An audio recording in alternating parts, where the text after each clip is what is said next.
Good morning and welcome. Thank you for joining us this morning for the last webinar of the 2020-2021 fiscal year. My name is Todd Copeland and I'm the General Manager of Community Futures Middlesex, the Business Help Center. Our topic this morning is innovation, strange brew, 5 skills for entrepreneurs who innovate.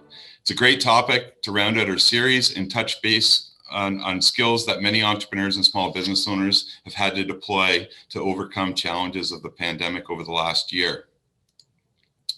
Before we get going and introduce the topic and our speaker, I wanted to take a brief moment to update and highlight how we've been supporting entrepreneurs and business owners over the last 11, 12 months. Community Futures Middlesex has been serving as a delivery agent for the Regional Relief and Recovery Fund, the RRF, on behalf of the federal government and FedDev Ontario. Support in the form of interest-free loans with a forgivable component and more recently, a non-repayable support program that we launched at the beginning of February has allowed us to contribute to the cost of third-party service providers for businesses that have been negatively impacted by the pandemic. As of yesterday, which is Monday, March 22nd, 100% of our $1.5 million in funding allocation has been committed in direct support of Middlesex County entrepreneurs and small businesses. Our own COVID story has been a transformational one as well, highlighted by the physical relocation of our offices to the Main Street of Fullerton in April 2020, launch of our new website at the end of July, increased dependency on technology to get the job done, enhanced social and digital marketing presence, electronic signature processes, virtual collaboration tools, a rethink of our strategic plan. Dealing with the COVID-19 pandemic has radically changed the way that we ourselves conduct business and will continue to do so in the future. James Todd is the Chief Innovation Officer of Inside Innovation. He's a marketing professor and involved in program development with Fanshawe College, a jazz musician, something that I'm sure will surface in the discussion. He's passionate about all things innovation and talking about it. Thank you, James, for joining us this morning, and I look forward to enjoying a cup or maybe two of your strange brew. I want to take you on a short mental trip right now. So close your eyes. Imagine you are having the perfect day in your life as an entrepreneur. You're standing in the midst of a business you have built. The picture of your future has come true, and you're standing in a beautiful office designed just for you. You're surrounded by people you trust, and on the phone comes a message from your chief financial officer telling you you've exceeded profit targets again this quarter. And then the driver arrives to whisk you away, take you to a live TV interview. Success TV wants to interview you about your business. And as you ease into a comfy chair and you hear a round of applause, the interviewer asks you, as an entrepreneur who innovates, what would be the key skills needed for success? What will you say? Today, we're going to find your answer to that question as an entrepreneur who innovates. Thank you. You can open your eyes now. Good morning. My name is James Todd.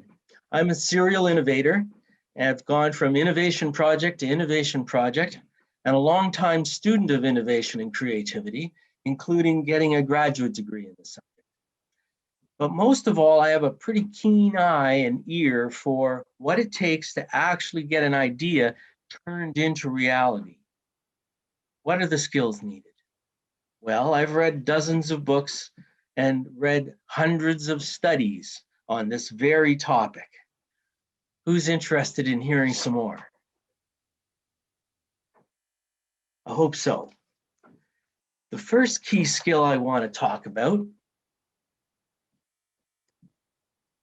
is seeing potential by finding and filling gaps. You do this to connect an unmet need with a new product or service. There's 3 kinds of gap fillers, and I want to tell you about all 3 so that you know which one is you. The first kind is a pollinator. They take something that exists in one situation and transport that idea to a new setting. It's creating something new. Pollinators relocate ideas across geographies and across industries and reshape them for another place or another market. They take what works in one context and twist it in some way and plug it in somewhere else. Let's talk about Howard. He was on holidays in Italy and he just loved the coffee bars there. It was a place you could go and relax and hang out. A different place. It's not home and it's not work. It's a third place. So he came back to America and he created one just like it called Il Giornale, complete with espresso and waiters in white aprons and opera music. And it was a total failure. But then he realized he had to give it a twist to make it adjust for the United States. So he kept the espresso, but he dressed the staff in black and he piped in American music, which is jazz and blues.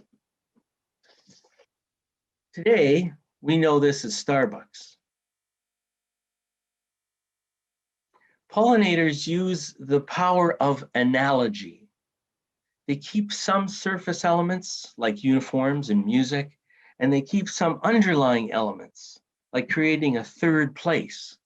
They keep the parts that work.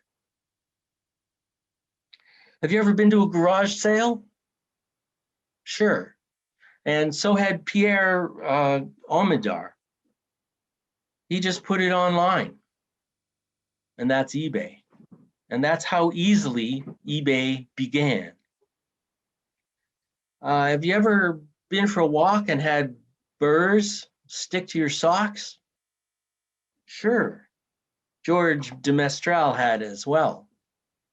But he looked very, very carefully and looked for analogy. And he saw these tiny little hooks catching the tiny little loops in a sock. Now we call that Velcro. A second kind of gap filler is a designer,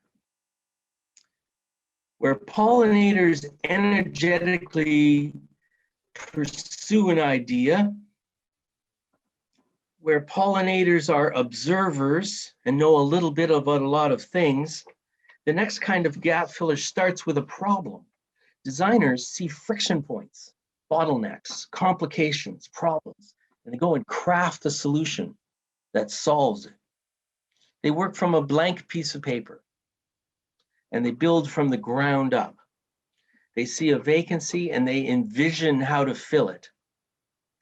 They see an anomaly and they seize on it. Meet Sarah. I'd like to tell you about Sarah. She was failing at her job selling fax machines in Atlanta. And it was grueling work selling door to door in the extreme Georgia climate. To keep looking professional, Sarah used to wear pantyhose under her pants to smooth her figure. But it was uncomfortable, very uncomfortable. And the seams stuck out her open-toed shoes. Now, for most guys, this isn't a problem, but the ladies in the audience will probably appreciate it. She was stuck, she was uncomfortable, and she was failing at work. But she had this problem and she wouldn't let it go. She went looking for some material that would make a better garment. She didn't find any. She didn't find any in the department stores. So she went looking for someone to make one for her. She went looking for people who could help pull this idea into a business. She went looking for all of the help that she might need because she wasn't a business person. She broke the problem down and conquered it part by part. Now, this garment became known as Spanx, and today Sarah Blakely is a billionaire. That's billion with a B. And reportedly the youngest female billionaire on the planet. That's why she's smiling. not because of her life in Atlanta. Designers are relentless. They press forward. They take apart and put together ideas all the time. They're thinking all the time. They notice inconsistencies like the narrowness of a pantyhose band and imagine it being different. Designers aren't just locked into preconceived notions of how things must be, but they ask plenty of questions. Are you thinking all the time? Do you meet with a situation and ask a dozen questions? Maybe you're a designer kind of gap filler. Instead of using analogies like pollinators or relentlessly solving problems like designers, our third kind of gap filler just wants it all. Integrators take what already exists and combine those elements to create some new outcome. Integrators invent something new by combining opposites. They break up the parts and reassemble them in a new way. Like Picasso, they cut things apart and reassemble them to create a new kind of picture. They overlap ideas. They mix and match ingredients. But it's not a haphazard process. They're very deliberate about choosing the pieces to fill specific gaps. Think about the luxury SUV. There's a good example of an integrator at work. Perfect example of fusing high-end design characteristics with rough and rugged kind of design. Rugged but comfortable. And they sell really well as well, by the way.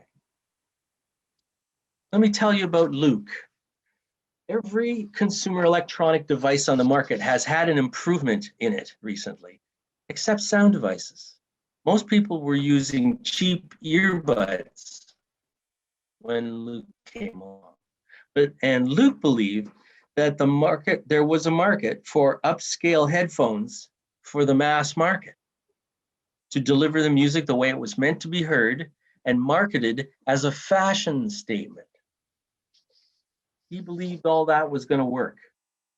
People thought we were crazy, says Luke. They said the market wouldn't ever support a pair of $300 headphones. Now, today, premium headphones are the fastest growing segment in the consumer products market, making up 40% of headphone sales. And his company, Beats, has 60% of the market. That's a margin that is almost unbeatable. That's a huge amount of customers. Apple just bought his company for $30 billion. Billion. And all of this because he had an idea. So we've met three kinds of gap fillers. Pollinators, who take an idea from one place and transport it to another place using the power of analogy. Designers, who find problems and craft solutions from scratch, relentlessly pressing forward with their questions.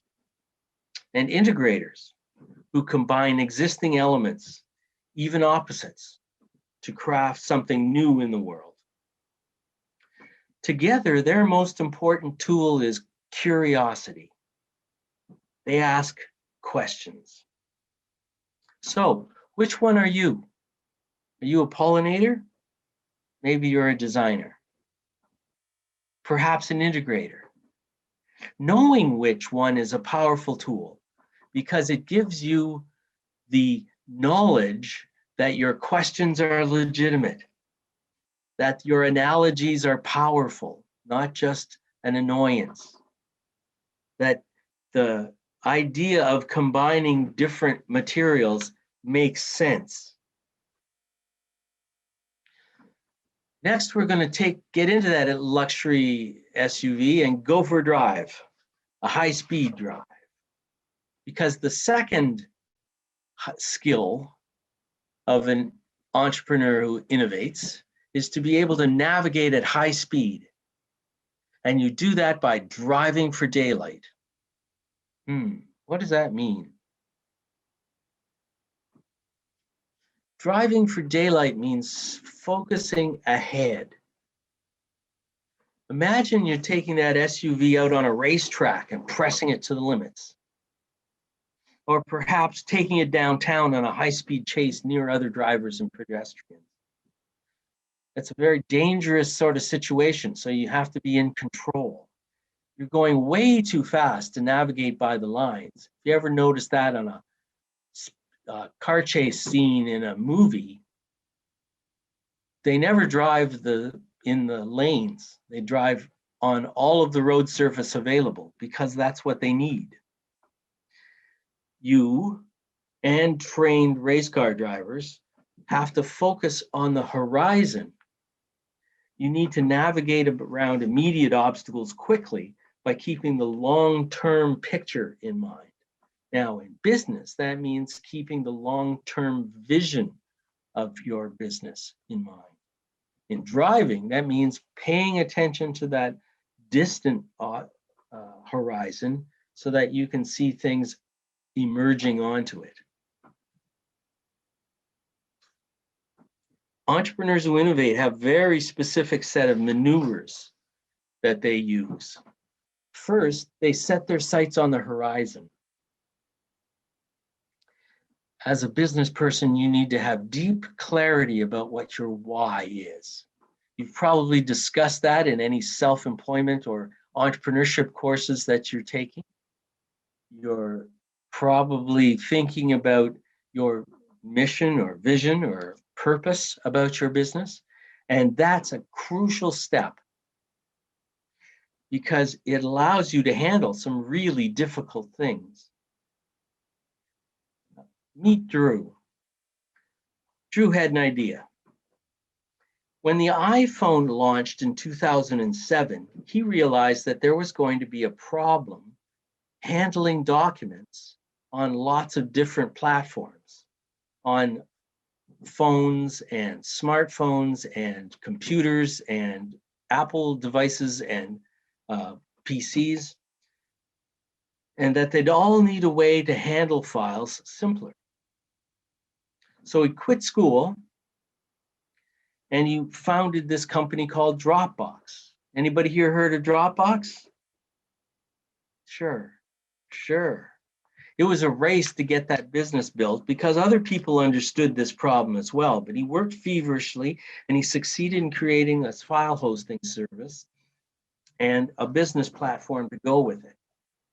Dropbox had been ranked as one of the most valuable startups in the US, and it's valued at over $10 billion. All of this from an idea that a young guy had in his dorm room. And it's not an idea based on in-depth technology. It began as an idea based on solving an obvious problem. He created this file sharing service where nothing had existed before, and it didn't exist until he saw the problem, and then held on to that idea and raced fervently ahead to the horizon with it. A second skill that high-speed navigators need is to scan the edges. Race car drivers travel on a fixed track, and so there's only one side where you turn in to slow down and the other side has a wall on it. All the rest of us have options on both sides. So we need to learn to pay attention to what's going on those edges. And once we are paying attention to what's going on the edges, we'll see what's going to come into our pathway. And then we decide whether it's going to affect us or not, and either we steer around it or we account for it, slow down and pick it up and put it in the trunk. But noticing what's going on out at the periphery is a pretty exciting thing because that's where you see potential for your trip forward. This is why, for example, it's so important to immerse yourself in your subject area.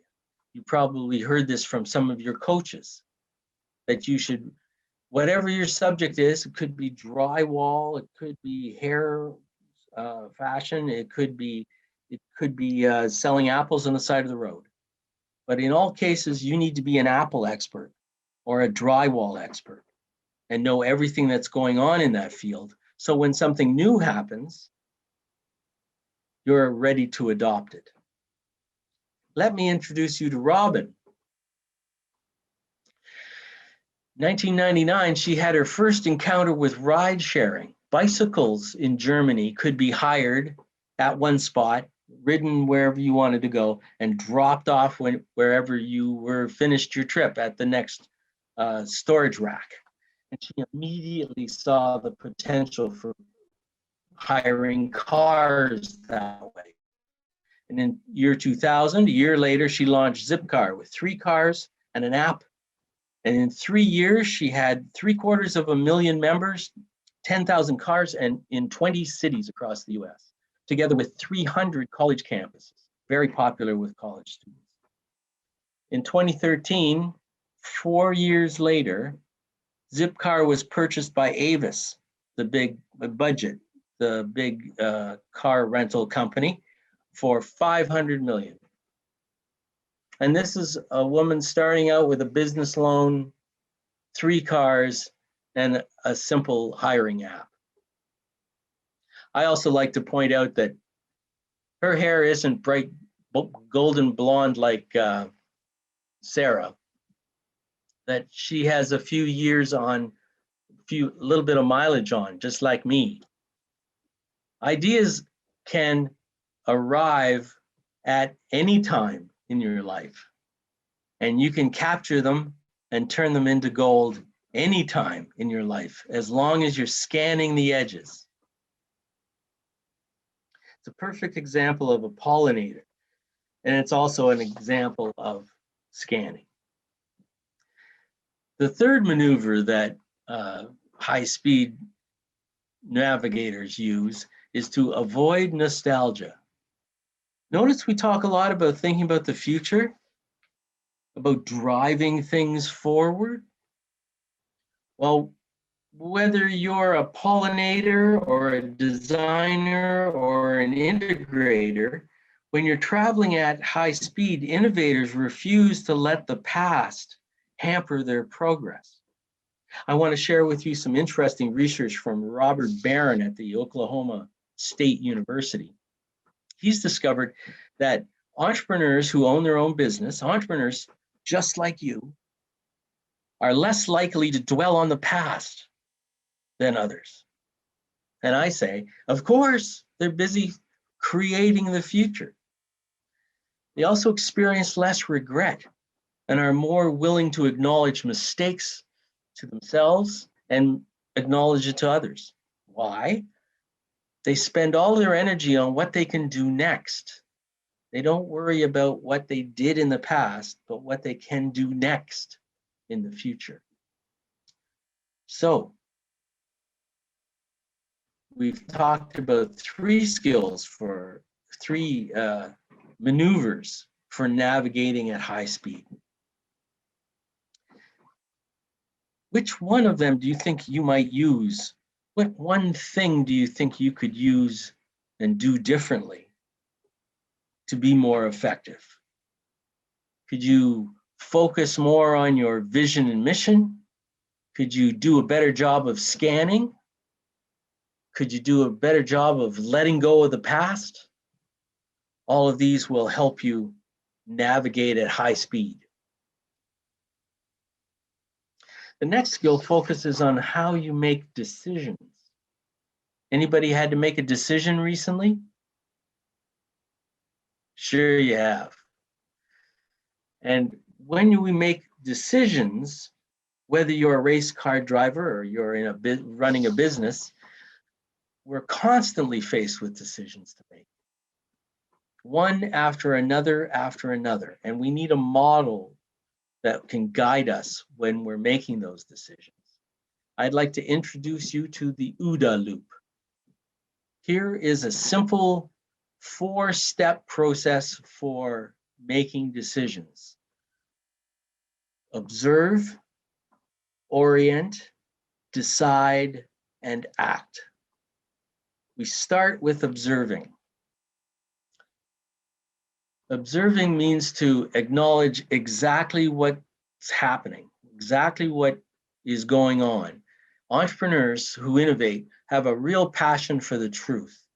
They really care about what it is that is going on, that they are seeing and hearing, because they want to gather as much information as they can so that they can make sense of it, which is what orient is.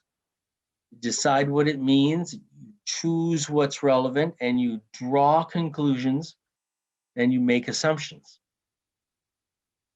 Then once you've done all that, then you decide.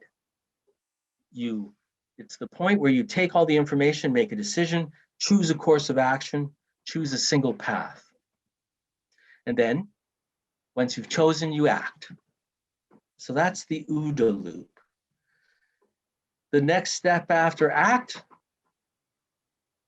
observe again, and then especially to orient again and again and again, because every time you orient, you are updating your assumptions about things. You are deciding better and acting better after you have oriented. Observe means having situational awareness. It means, like Luke, he knew what was going on in the world, and so he created Dropbox. Like Sarah, she understood that she was having a problem, and just maybe there were other women having the same problem. They disoriented, they decided, and then they acted relentlessly. And it begins with situational awareness. Let's try this exercise. I'm going to show you the picture of 4 machines. And I want you to use them to come up with a 5th new and different machine. There are the 4 machines. A pair of skis and poles, a bicycle, an outboard motor and boat, and an army tank. So, using those parts, can you come up with a new idea? Can you come up with a new vehicle? And if you can, you just type it right into the chat line there.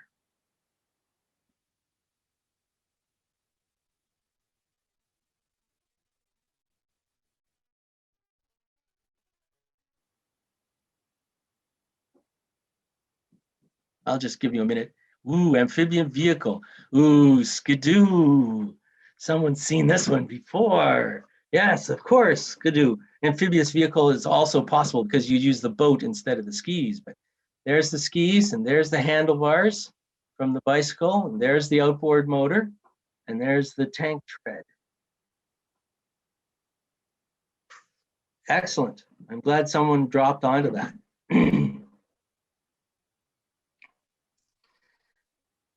When you think about it, snowmobile seems obvious at the time when you come to this slide, but starting with those machines means you have to choose what part of the machine you need.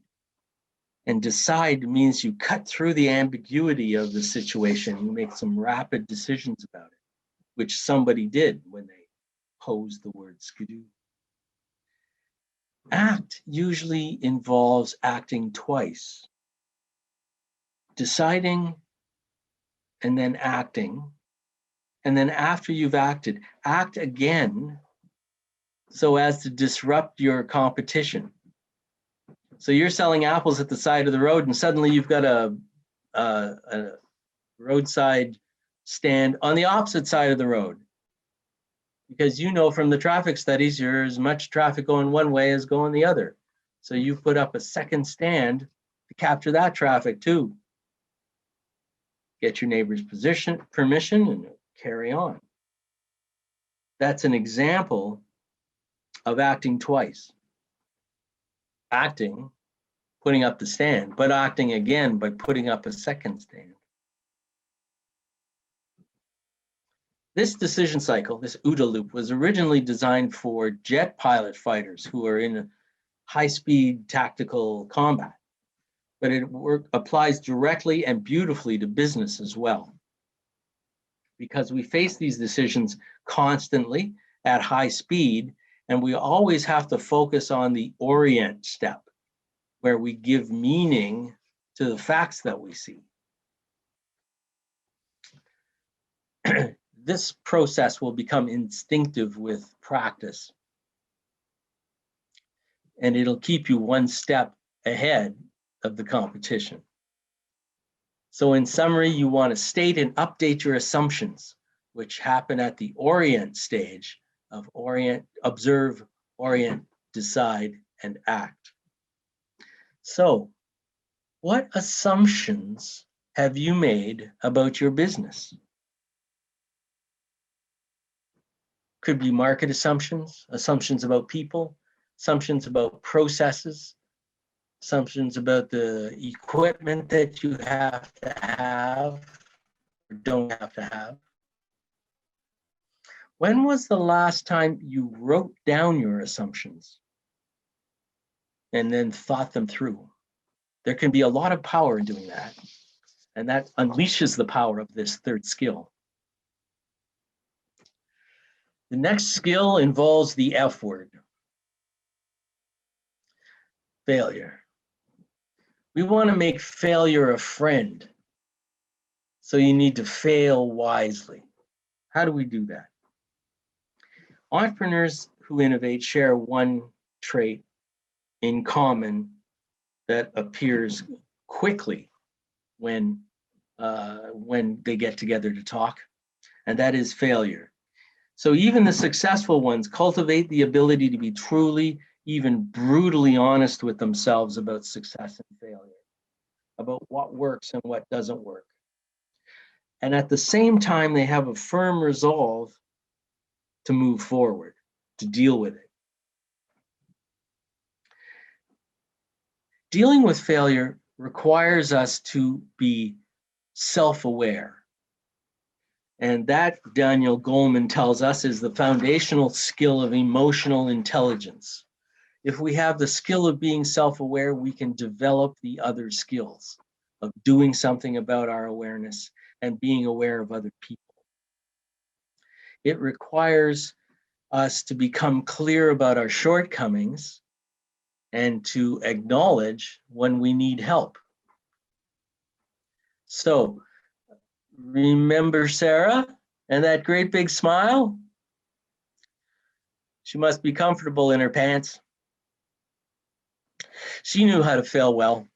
First of all, and this is very interesting to me, her father had a habit of asking her every week at the dinner table, "What did you fail at today?" And she would have an answer. And when she gave it, his response is to give her a hug and a high five. Good, you tried something, and trying is the most important thing. She had lots of experience with failure.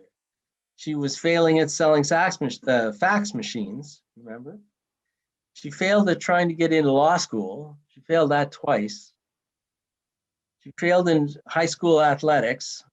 She failed at middle school athletics, but she kept trying things. She kept learning things. I'd like to suggest 4 ways to fail wisely. First of all, don't push all your chips into the middle of the table. Place small bets. Have you ever heard of the Marshmallow challenge? It's a design exercise invented by a fellow named Peter Skillman. He's a former executive at Nokia. And the Marshmallow challenge involves giving your team 18 minutes, 20 sticks of spaghetti, a yard of tape, 1 piece of string, and 1 marshmallow. And your objective in 18 minutes is to get that marshmallow as high into the air as possible. Now, teams of engineers do well at this challenge. You'd expect that. Who does the worst? Teams of business students, teams of business executives. Wonder why that is. No, we'll talk about that. You know who the best is? With the tallest structures and the most interesting structures? Kindergarten children. Why? They don't worry about failure. They just go at it. There's no jockeying to be the team leader. There's nobody trying to be the CEO of the Marshmallow Inc. The kindergartners just go at it fearlessly, and they fail. And they say, okay, that doesn't work. Let's try something else. And then they get out the tape and they try something else. And they keep trying and trying and trying and trying. And then they get to their most successful structure at the end. Whereas business people and business students in particular are taught to make a plan. So they spend the first 16 minutes making a plan. And then they take this plan, they try to implement it, don't have enough time, and at the end produce nothing. 3 sticks of spaghetti taped together with the marshmallow on top would win if all the teams around you are producing nothing. But that tends not to be the way business people think. So it's important to rethink that model and place small bets, make small attempts rather than one big gargantuan project that tumbles to the ground. The second skill for dealing with failure is to set a failure ratio. Knowing that you're going to fail, decide ahead of time how much failure you can tolerate. So you could tolerate 5%, 10%, 20, maybe 50%. You just make that decision at the beginning and then operate accordingly. In sales is typically no, yes. How many no's do I have to get before I get a yes? And you use that sales equation to figure out how many calls you have to make before you get someone to say yes.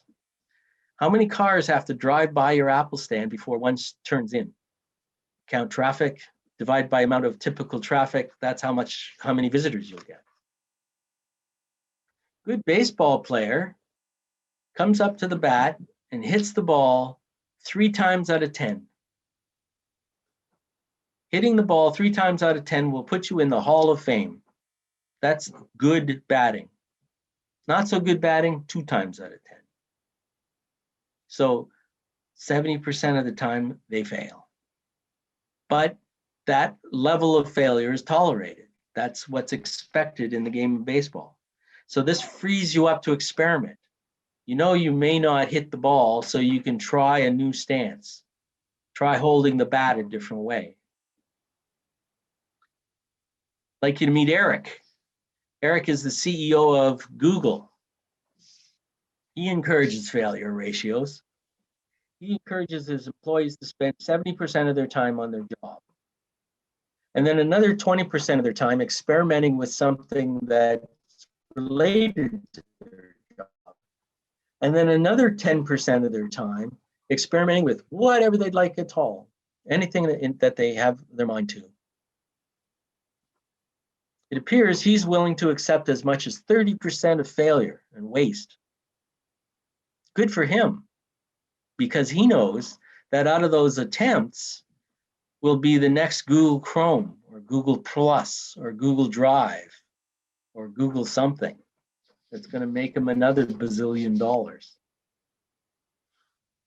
So experiment by setting a failure ratio. I think this is probably the most important and also the hardest one to follow, and that is grit. You have to believe enough to persist. That's the essence of grit. This great book by Angela Duckworth. And she defines grit as the combination of passion and persistence. And that allows you to move through situations. Because the really important thing is When you hit the floor, what goes through your mind? And as we've learned when we talked about navigating at high speed, the key is to know what your long-term goal is. You need a reason to get up off the floor. Because we're all going to hit the floor. We're all going to fail. We're going to try a marketing campaign and it's going to fail dismally. We're going to deliver a speech and it will fail dismally. We're going to invent a new product and it just may not sell a single one. We're going to have to get up off the floor and find a way to move forward. And that urge to move forward is this belief to persist. This is one of the reasons I emphasize to my clients the importance of a good vision, mission, purpose statement, because it's got to be powerful enough to get you up off the floor during a dark time. The final piece of advice about handling failure is to turn setbacks into comebacks. Simply put, a setback tells you where to put your focus. So if you have a failure in marketing and no one responds to your email, tells you where to focus on your email marketing. We've all had setbacks. Learning disabilities, family losses, financial blows, dead ends, personal failures. But each of them can not only teach us something, but they can give us some expertise to draw on.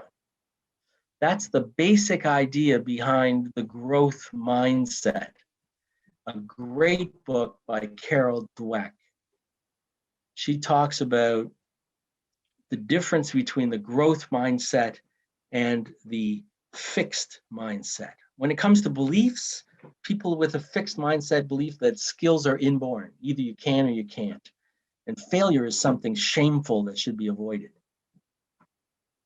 The growth mindset tells us that skills are learned and if failure is a valuable lesson. When it comes to effort, people with a fixed mindset think that effort is trouble to be avoided, something required when you're not good at it. People with a growth mindset think that effort is part of the process of getting better. When it comes to challenge, people with a fixed mindset see challenges as something to avoid. People with a growth mindset see challenges as something to embrace. And when it comes to results, people with a fixed mindset ask, am I going to be good at this soon? Whereas people with a growth mindset say, I'm going to be good at this sooner or later. So which is your mindset? What's your attitude towards failure right now? And do you think you can adopt the growth mindset? I'm going to be good at this sooner or later. Someone once taught me that the most powerful word that she can use is yet. So instead of saying, I'm not good at this, she would coach me to say, I'm not good at this yet. And that gives me room to expand. And that is something we need when we're dealing with failure. The final skill I want to talk about is making, this is a summary of the key ideas we talked about with failure. Placing small bets, setting a ratio, persisting, and turning setbacks into comebacks. The final idea that I want to talk about, the fifth skill, is the ability to connect with others. The idea that innovators and entrepreneurs are solo operators, solo geniuses, is pretty much a myth. The reality of innovation is that it's a team sport. Our connections with others are fundamental to our success. So I want to share with you a few techniques to make use of those connections. First of all, find common spaces. I'm a great believer in incubators and shared workspaces. By creating these physical and also virtual spaces, people can build on each other's ideas and help each other fuel their growth, their change, and their success. At Pixar Studios, where they invent some wonderful movies, they deliberately designed the place so that people bump into each other. At plenty of creative places, they put the chairs and tables on wheels. You notice carefully, many of these tables and chairs are on wheels. And that helps you reassemble all of the furniture and gather with people. You ever tried to have a meeting at McDonald's? Can't move the table, can't move the chairs. Finally, Tim Hortons added some chairs that could be moved so that you could have 5 people at a table or 3 people at a table of 2. They were smart enough to realize that this is the way real human life occurs. I've seen it myself at the School of Journalism at the college where I teach. I've seen it myself in ad agencies where I used to work. Very deliberately putting people together so that their ideas collide and they can share them with other people. So the question to you is, how are you connecting in spite of COVID? I find it very difficult. It takes a lot of effort for me to connect with others. I spend a lot of time on Zoom. Go to a lot of one-on-one meetings because it's just so hard to do those one-on-one connecting meetings when there are no networking events. A second idea I want to share with you is to introduce diversity into the group of people that you're working with. Study after study after study tells us that a diverse team gets better results than a team with the same kind of people. So you want people from different nations, with different language skills, with different personalities, people with different levels of experience, and especially people who see the world differently than you do. Integrators and designers and pollinators all in the same team. This kind of cognitive or thinking diversity is essential to seeing a new challenge in a different way, understanding a different way to solve it. So if you've got a hairy problem, best to get with people who aren't like you. Now, the research tells us that diversity is so powerful, first of all, because when we're in the company of different people, we expect to hear different ideas. And so it readies ourselves to share our own different ideas. That's the first thing. And the second thing is that when you're together in a group like that, the group doesn't necessarily feel like they're confident in their results.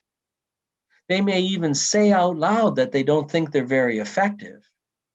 But diverse groups regularly achieve superior results. So it may not feel comfortable, but the results are good. So if you want good results, put up with a little of the discomfort of a diverse team. Special kind of team to use here is a flash team that's brought together just to solve one problem. I've convened a group of people to help me solve a marketing problem. And we sat around for a half an hour and challenged the problem and came out with a great solution that worked really well. But it took a little nerve. I had to call up 3 people, and ask them to spend a half an hour of coffee with me talking about me. But because that's not usual. Usually you share the time half and half. But this is the way these quick teams are put together for all kinds of classic creative work, like architecture and business consulting. Many people believe that this is the future of work, being pulled together in a small team, solve a problem, and then separate out again.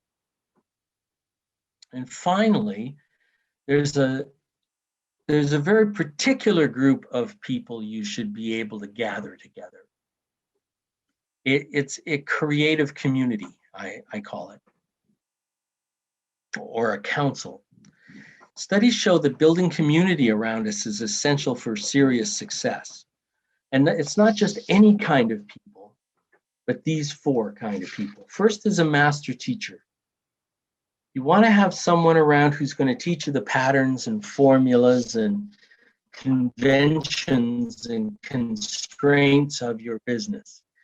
If you run a drywalling firm, you want to meet somebody who's already run a drywalling business in a different market and is willing to tell you about the challenges that they face. And don't wait for one to come along. Go and find one. Go and find somebody who will be your teacher. And having that teacher means that you can rely on someone else's experience to help speed up your process. The second kind is a collaborator, but not just any collaborator, not just someone who gets along with you, but someone who gets along with you and will tell you the truth. Someone who will tell you the difficult truth. Tell you that your idea sucks, or that it isn't ready, or that you need more time on this. They'll point out your personal flaws. Look, buddy, you're no good at sales, or whatever. Because that kind of reality helps you wake up to your flaws, and flaws especially in the work, and improve on them. Most books aren't written whole, beginning to end, without editing. Most books are heavily edited, and there's a reason for that. It's because people don't start with perfection. They work their way toward it. So all those beautiful books you've read, they started out being a little ugly, and they've all been edited to get to there. That's the power of a conflicting collaborator, an editor who will tell you the truth. Third kind is a muse. This is a group of people or an individual who inspires you, motivates you. Could be a tribe. It could be the very group of people who've gathered here today to listen. It could be a cohort of people moving through the Community Futures Middlesex office who are all collaborating on their individual businesses. It's a great support system because it lifts you up out of your lows, empowers you to move forward, restores your energy, fuels your optimism. And the way to get there is to network. Back to those shared spaces we were talking about. Getting into those shared spaces with people who you like and admire makes your venture go that much more smoothly. And finally, you want to find a prominent promoter. Success and creativity are social ideas. It's not enough just to do good work. You have to do good work that's recognized by others as good. Work recognized by others to acknowledge that you're creative. So you need social acknowledgement to say that you are credible. And this is true in all of the creative industries. In the music industry, they have label executives, and in the painting, visual art industry, there are gallery owners who encourage people's work. In the art world, there are also curators who make that work come together and believe in it enough to show it to the world. In the writing world, there's editors that I mentioned already. In this relationship, there's giving in both directions, though.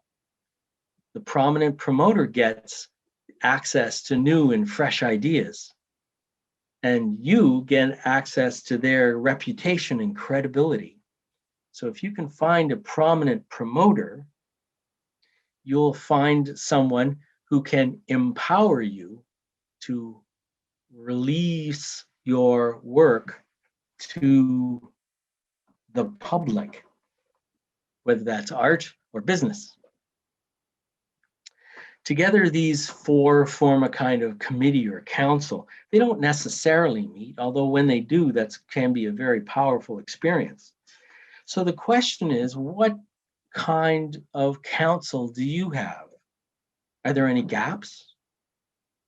Do you have a master teacher but don't have a muse? Do you have a promoter? These are important questions. So you need to connect with others. You need to find common spaces and common places. You need to introduce diversity. If you need to, you can use a flash team, and you need to form a community around you of advisors. No matter how old we are, no matter how experienced we are, we need this community around us. So we've explored 5 skills: seeing possibilities by filling gaps, navigating at high speed, updating your assumptions by following the OODA loop, making failure your friend, and connecting with others. I just want to wind up by saying I think that the ingredient that holds this strange brew together is grit. What Angela Duckworth defines as the combination of passion and perseverance. It's all a question of what goes through your mind when you hit the floor. You don't need an MBA. You don't need a bucket of cash. You don't need 20 years experience. You don't need perfect timing. You don't need permission from anyone. What you do need is to discover your passion and to stick with it. You need to fuel those efforts. And you fuel them with a sense of mission beyond money, because meaning and energy comes from something larger than yourself. And that's behind the story of all of the people I introduced you to today. If you pursue it with a sense of urgency and pursue it with deliberate practice, that's quality time invested in these 5 skills, you'll get results. Now you know exactly what to work on. It's a strange brew, and now it's yours. Thank you.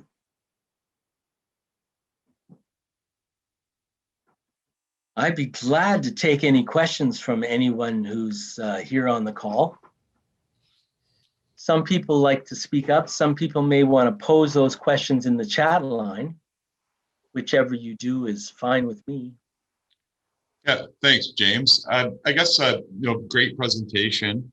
One of the things that I put into the chat box earlier on was that just an observation that someone, I don't know who I quoted this from at one point, but the fact that innovation does not happen in a silo. And that's always something that I've sort of went through my career kind of Yes.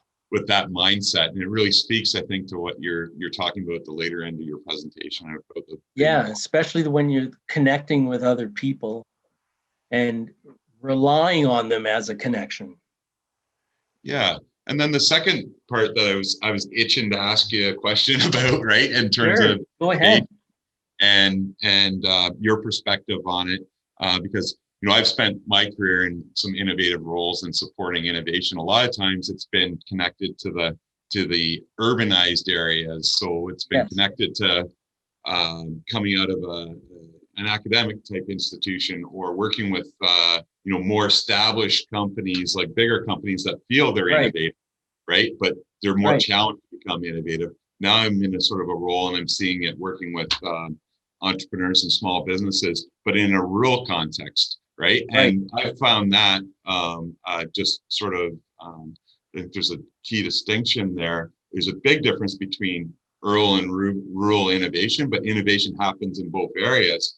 I just wondered if you've looked at that in terms of the research that you've seen, and what you see the key differentiators between sort of urbanized versus rural innovation and the small businesses and entrepreneurs that exist out that don't have a direct connection per se to Yeah. That's a really interesting question. One of the things that I've discovered is that in rural areas, you don't have to coach people to be connected.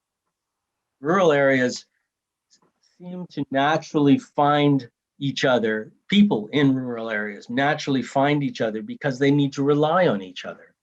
I spent a great deal of my life in Saskatchewan, and it always amazed me how deeply everyone knew each other. And thereby, they knew each other and therefore knew what they were looking for. So, oh, I know Bob's looking for a new silage machine. You should take your silage idea up the road to Bob. And that kind of interconnection comes naturally in the rural world, although it's become difficult until we get a quality rural internet, because we tend to rely on the internet for connections. I think the other thing about the other thing about rural living is that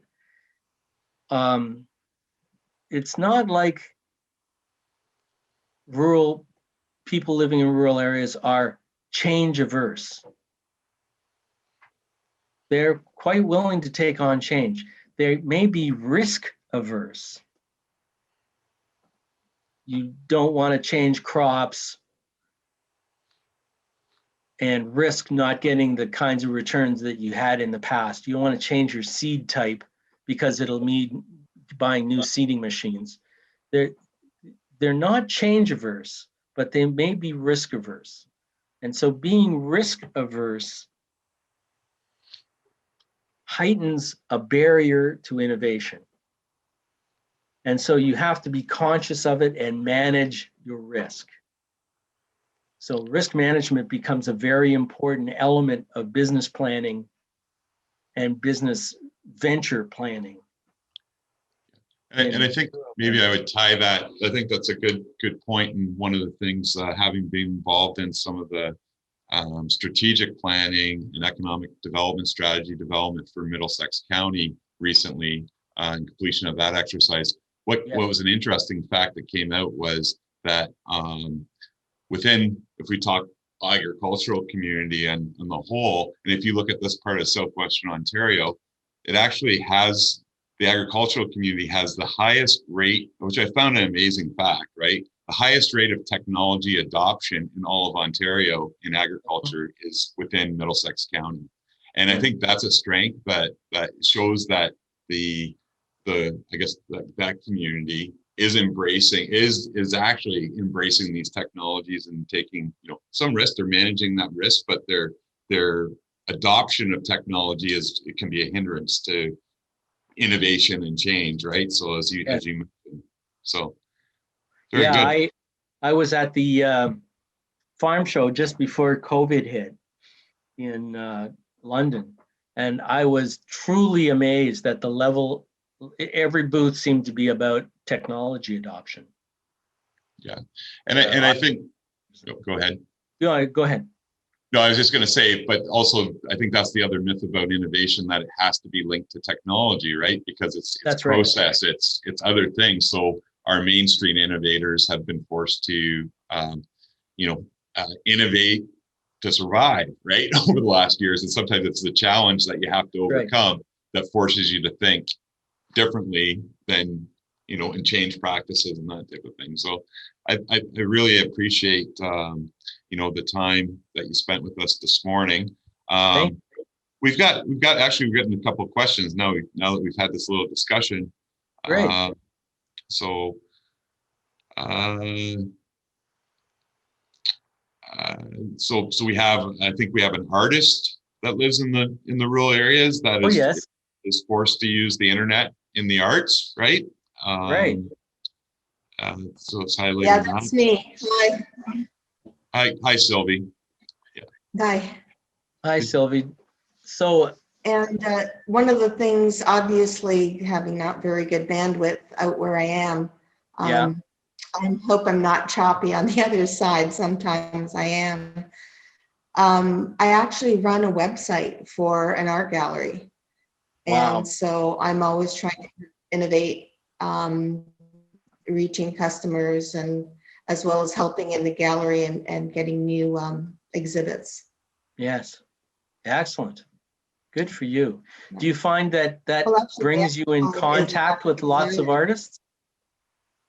A lot of contact with artists. I actually taught at Fanshawe for 10 years. Wonderful. Mainly design, but the design school, I taught creative thinking, creative problem solving. I'm actually a graduate of the industrial design program at Fanshawe. Oh, that's wonderful. So this is So a lot of what you said, I'm like, yep. Yep. Yep. That's great. That's great. We have another comment here from Stephanie, and I'll just paraphrase, but she's sort of identified that until you know your weaknesses, you don't know, what, how you can partner with others and to identify that. So I guess that's one of the key things, is being able to, understand what your weaknesses are. Stephanie, did you want to comment further on that? Well, I just, so I come from an engineering background. Yeah. And I was business development, and I believed in collaboration because when you were putting together a team, you didn't necessarily have everything in-house. So you looked to strategic alliances to bolster that team to make it complete, to deliver on all the client's needs. And whenever I would bring up a weakness in-house, saying we need someone else to bring this forth for us to strengthen our team and our proposal, there was always that I was being a negative Nelly, and I'm like, and then or we can't accomplish this because we need to accomplish this first. It's that negative Nelly. And even though they would see me as a glass half full kind of person, that negative Nelly it's a challenge to overcome, because you don't want to be a cheerleader and have them to diminish what the value of what you're actually bringing forward. That's right. It's a very delicate role, because you need people around the circle who all equally value diversity. And until they see the results, they don't in some cases don't understand it, do they? No. Great observation. It's a balance, and it's egos and political, and it's a very, very fine line. I think for everything that I do, that is the most challenging aspect of what I bring when I'm on a team.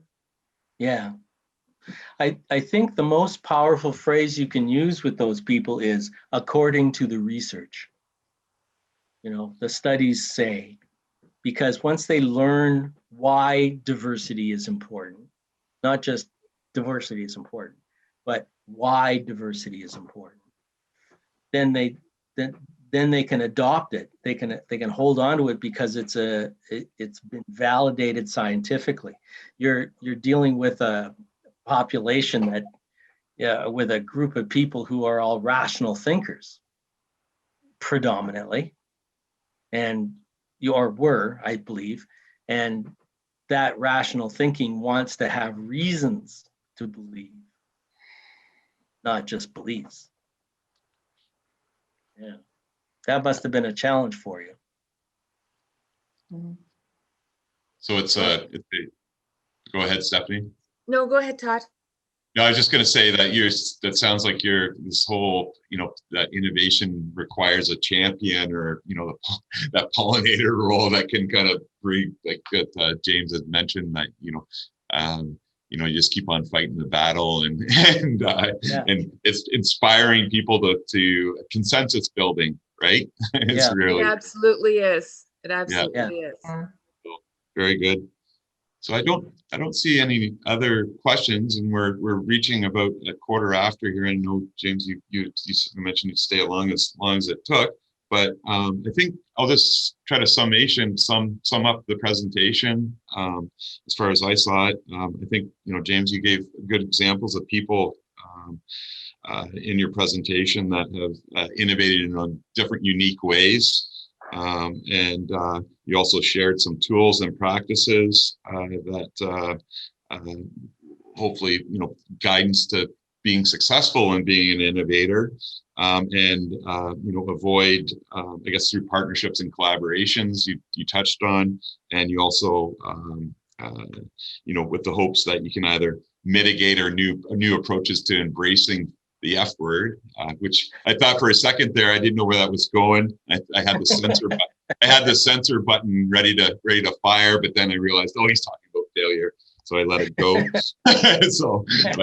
Anyways, we definitely, I think it's been a great presentation to wrap up a very busy year for everyone, including ourselves, and look forward to continuing to dialogue with yourself, and maybe look at further opportunities to collaborate in the future. So I appreciate your time, and look forward to bumping into you again at some point, either at a concert or a networking event in person. Yeah.